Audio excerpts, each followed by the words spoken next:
The coach's name was on the building. Not literally, not on the stadium or the practice facility or any physical structure that a person could point to and say, "There, that is the monument to what this man built." But in the way that a coach's name gets onto a building in professional football, which is through the team itself, through the record and the reputation and the accumulated authority of years of winning that makes the organization inseparable from the person who shaped it. The Cleveland Browns were Paul Brown's team. He had founded them. He had named them not after himself, as the historical record has sometimes been simplified, but after their first great player, Marion Motley's era. And yet the name landed on Paul Brown in ways that the organization's history made inevitable. He had built something real. This is not a story that requires Paul Brown to be a villain to function, because the truth is more complicated and more interesting than villainy. He was a serious football mind, a genuine innovator, a man who had changed how the game was coached and organized and thought about before Jim Brown arrived in Cleveland and for years after he left it. The face mask, the playbook, the use of messenger guards to call plays, the systematic approach to scouting and player evaluation that the NFL now treats as standard practice, and that Paul Brown had developed when it was anything but standard.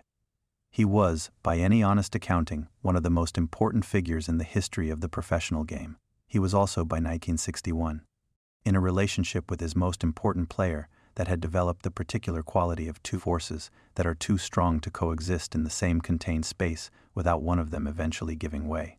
Jim Brown was 25 years old. He had been in the league for 4 years. He had led the NFL in rushing in every one of those 4 years. He had been named the most valuable player. He had broken the single-season rushing record that had stood since 1949. He had demonstrated, with a consistency that was itself one of the most remarkable things about what he was doing, that the combination of physical gifts and football intelligence he brought to the position was not a temporary peak, but a sustained state, not something he had stumbled into that would regress toward the mean, but the mean itself, the normal operating level of a player who was doing what he did every week, because it was what he was. He had opinions about the offense.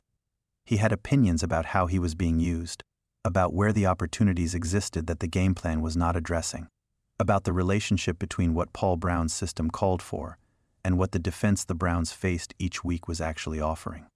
These opinions were not the opinions of a player who wanted more carries so his statistics would improve. They were the opinions of a man who understood football at a level that the people around him were slowly and sometimes reluctantly coming to recognize, and who found it increasingly difficult to operate at a fraction of that understanding because the system did not accommodate the rest of it.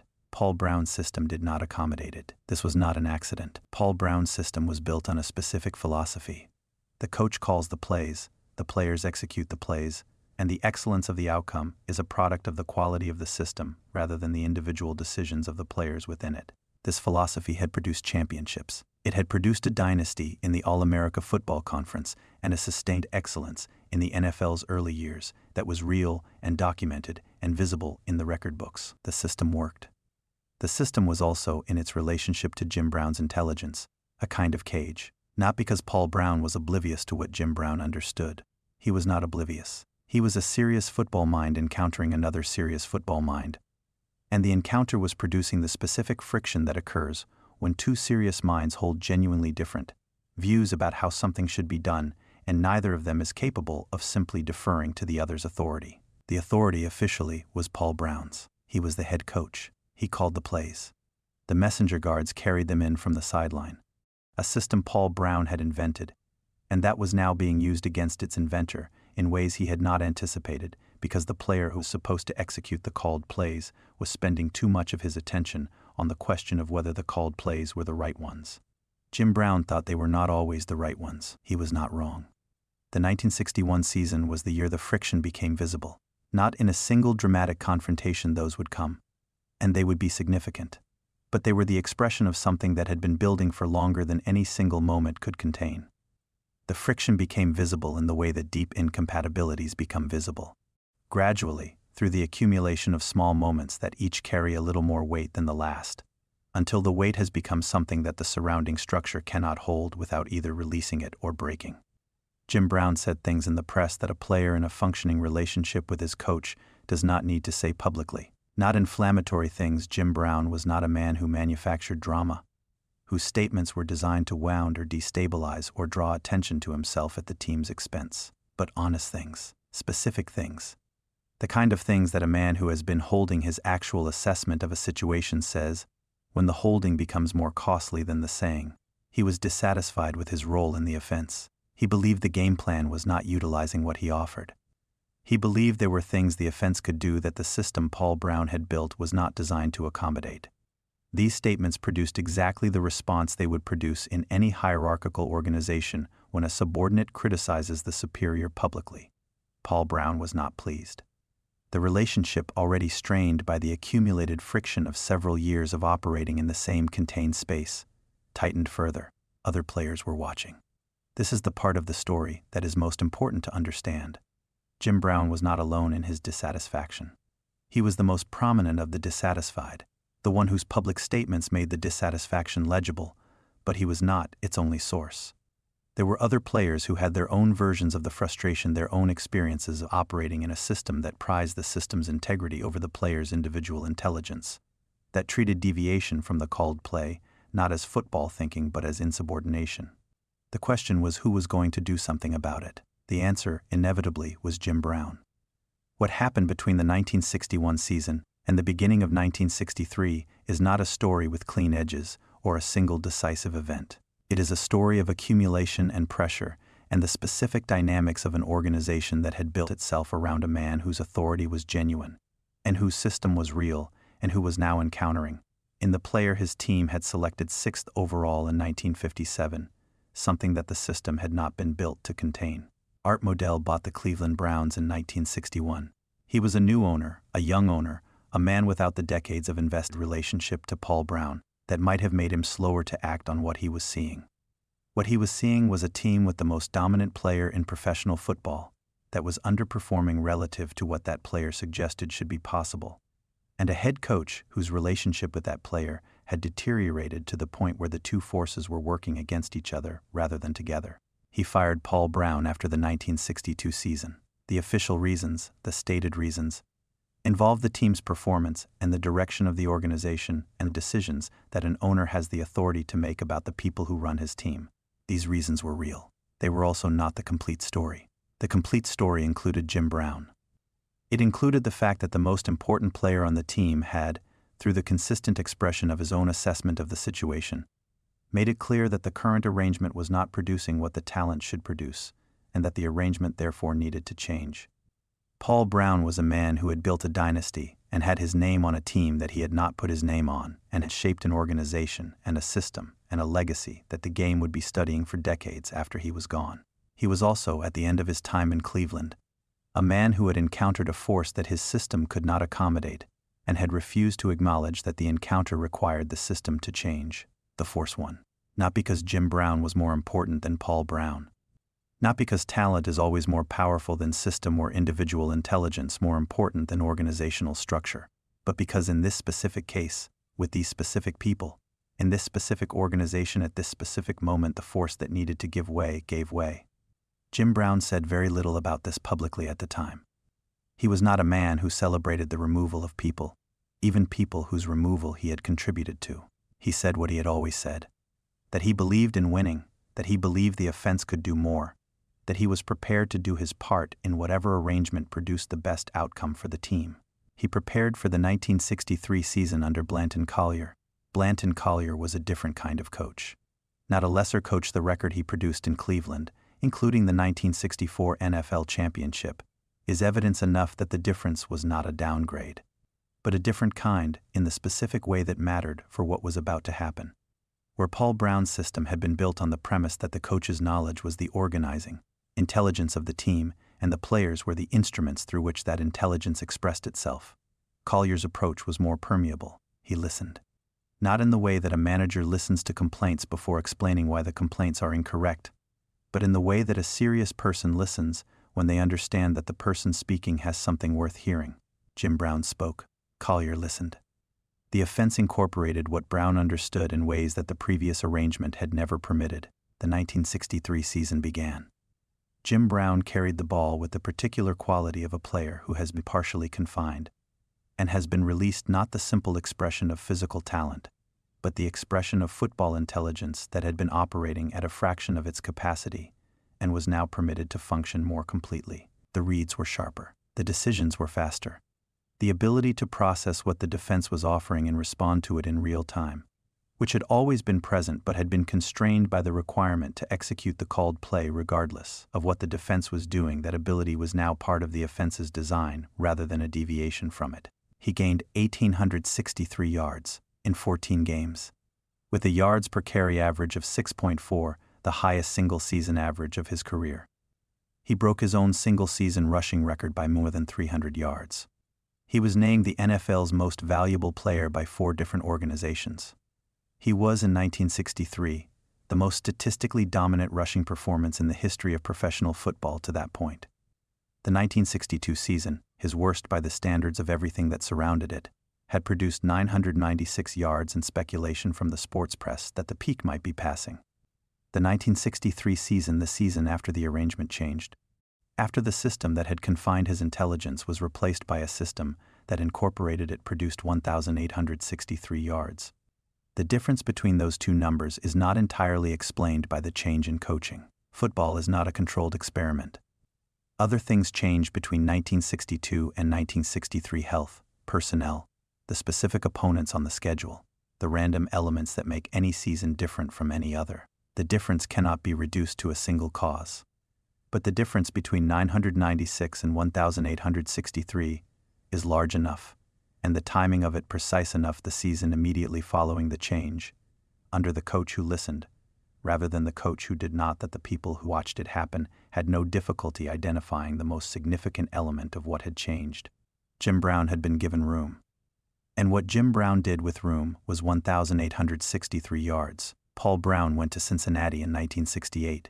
He founded the Bengals, built another franchise from nothing, coached for another decade with the same systematic intelligence and the same absolute authority over the organization that had characterized his time in Cleveland. He was inducted into the Pro Football Hall of Fame in 1967, before he had even begun his Cincinnati chapter. The recognition was appropriate, and the legacy it honored was real. He and Jim Brown existed in the world simultaneously for decades after the Cleveland years too. Men whose intersection had produced some of the most significant moments in the history of the game, and whose separation had produced, almost immediately, the most dominant single season any running back had ever played. They did not speak often about each other. The things each said about the other, when they said anything, had the careful quality of words chosen by people who understand that they are describing something that is not fully simple, and that the available simplifications do not serve the truth. Jim Brown said that Paul Brown was a great coach. He said it with the specificity of a man who understands greatness and is not prone to applying the word carelessly. He said it without saying that the greatness had been sufficient to the situation, without saying that the arrangement had served the team as well as a different arrangement might have. He said the word and let it stand and let the record speak for the rest. The record speaks clearly. Paul Brown, in all his years coaching, won championships. He built dynasties. He shaped the game in ways that the game has not forgotten and will not forget. He was, by any measure that football applies to its coaches, exceptional. He never coached Jim Brown to 1,863 yards. The coach who listened did. There is a version of this story that assigns blame, that identifies a villain and a victim, and resolves the complexity into something that satisfies the desire for a clean moral. That version does not serve the actual story, which is more interesting and more true. The actual story is about two serious people with two genuine sets of gifts operating in the same contained space and discovering, over several years of friction and accumulation and the specific pressure of a professional sports organization that demands results, that the space was not large enough for both of them to function at their full capacity simultaneously. Something had to give. In this case, the system gave. The coach who had built the system departed. The player who had been constrained by it stayed and produced, in the first season of the new arrangement, something that the previous arrangement had never produced and the game had never seen. Jim Brown was 27 years old in 1963. He had been in the league for 6 years. He had led the league in rushing in 5 of those 6 years, including every year except the 1962 season that the sports press had interpreted as evidence of decline. What the 1963 season revealed, in a way that 1,863 yards makes difficult to dispute, was that the 1962 season had not been evidence of decline but evidence of constraint. The talent had not diminished. The intelligence had not diminished. The capacity had not diminished.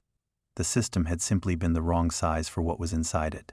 When the system was replaced by one that fit, the capacity expressed itself in numbers that the record books still hold the Cleveland franchise record for rushing yards in a single season, standing more than 60 years after it was set, the oldest such record among all 32 NFL teams. Jim Brown carried the ball 291 times in 1963 and gained 1,863 yards, which is a yards per carry average of 6.4, which means that on average, every time he touched the ball in that season, he gained more than 6 yards. That is what happens when the system is finally the right size. Paul Brown built a great team and a great system and a great legacy. He did all of this while coaching the most dominant running back in the history of professional football for 6 years. He never gave Jim Brown the room that 1,863 yards required. The coach who did was named something else.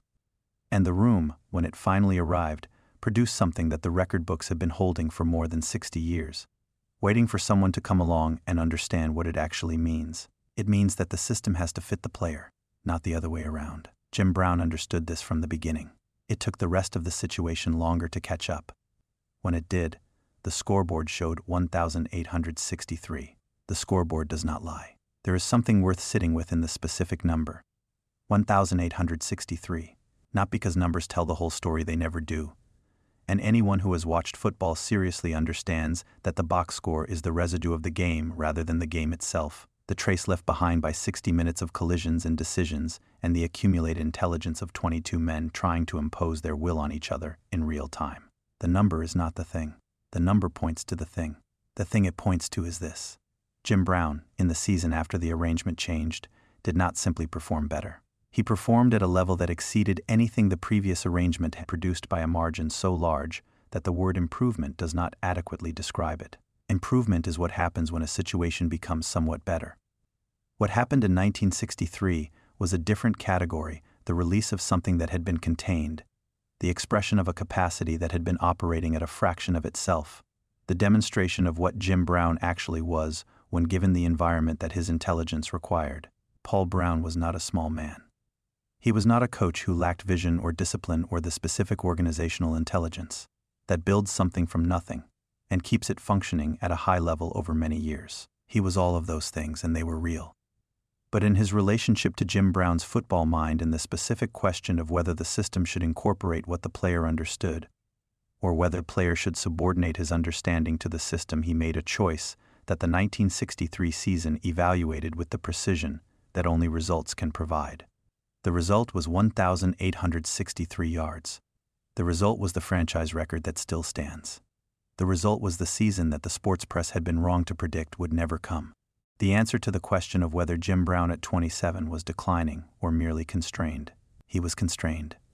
When the constraint was removed, he produced the greatest single-season rushing performance in the history of professional football to that point. Under a coach who understood that the most important thing you can do with Jim Brown is give him room to run, room to think, room to be what he was rather than what the system required. He used the room. He always used the room. That was Jim Brown. That was always Jim Brown. The talent was visible from the beginning. The intelligence was visible from the beginning. What took time, what required a coaching change and a new arrangement and the particular liberation of 1963, was finding the situation that was large enough to contain both of them simultaneously. When the situation finally fit, the scoreboard showed 1,863. The scoreboard does not lie. It never did.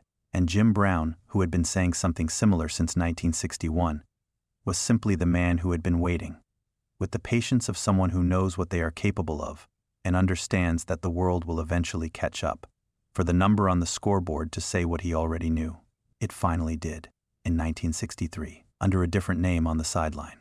The system that fit produced the season that the game had never seen. It took one coach leaving and another arriving for the room to appear. Jim Brown was already there, waiting, ready to run. He ran 863 yards. The record still stands.